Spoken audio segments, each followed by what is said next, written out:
Buonasera a tutti ragazzi, stasera mi faccio le melenzane ripiene con carne macinata. Come potete vedere, eccole qui le melenzane.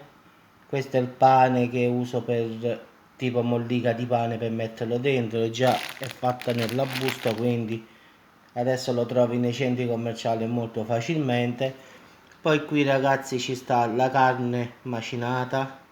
Io ho messo quella di pollo perché volevo farla più leggera. Voi potete usare anche quella di vitello, di maiale, come volete voi. Poi ci ho messo pecorino romano ragazzi, 50 grammi, quindi 200 grammi di macinato come volete voi ragazzi. Poi ho messo 50 grammi di pecorino romano, poi ho messo un uovo, ho messo un po' di mozzarella a scaglie come potete vedere, ho messo un po' di olive. Io ho messo la polpa della melanzana che io già ho svuotato e che sto bollendo adesso, quindi mo vi faccio vedere.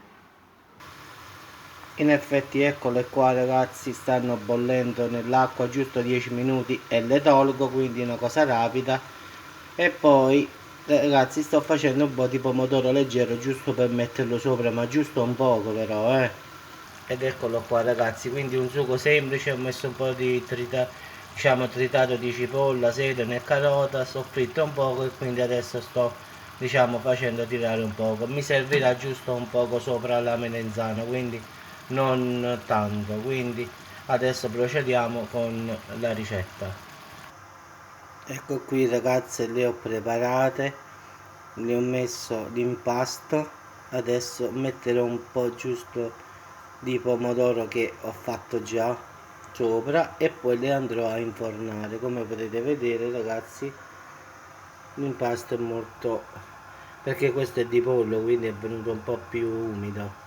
Quindi dentro ci sta la polpa della melenzana, ci stanno le olive, ci sta il pecorino romano, poi ci stanno la mozzarella, quindi una vera bomba ragazzi. Quindi stasera una bella cena molto molto pesante. Ho usato un pomodoro, ho fatto una salsa semplice, ho messo il pane, quello là che avete visto nella busta. Io ho amalgamato tutto e quindi ho riempito le melenzane che avevo bollito per 10 minuti. Quindi le melenzane vanno svuotate, poi quello che sta dentro va nell'impasto, lo mettete nell'impasto e poi mettete così come ho fatto io. Quindi questo è, aggiungete sale, l'olio giustamente se volete e poi per finale io metterò un po' di pomodoro e vado a infornare. Quindi adesso aggiungiamo il pomodoro.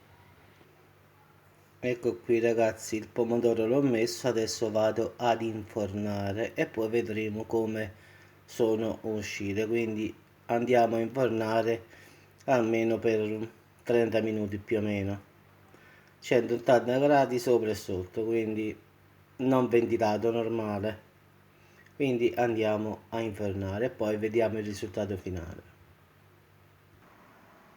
Ecco qua ragazzi, abbiamo terminato. Come potete vedere le melenzane sono prontissime. Come potete vedere ho messo anche un po' di mozzarella sopra nel finale, quindi come potete vedere è uscito veramente ottimo. Quindi ragazzi, se permettete io impiatto e mangio. Quindi buon appetito a tutti ragazzi, poi vi farò sapere come erano. Ciao a tutti.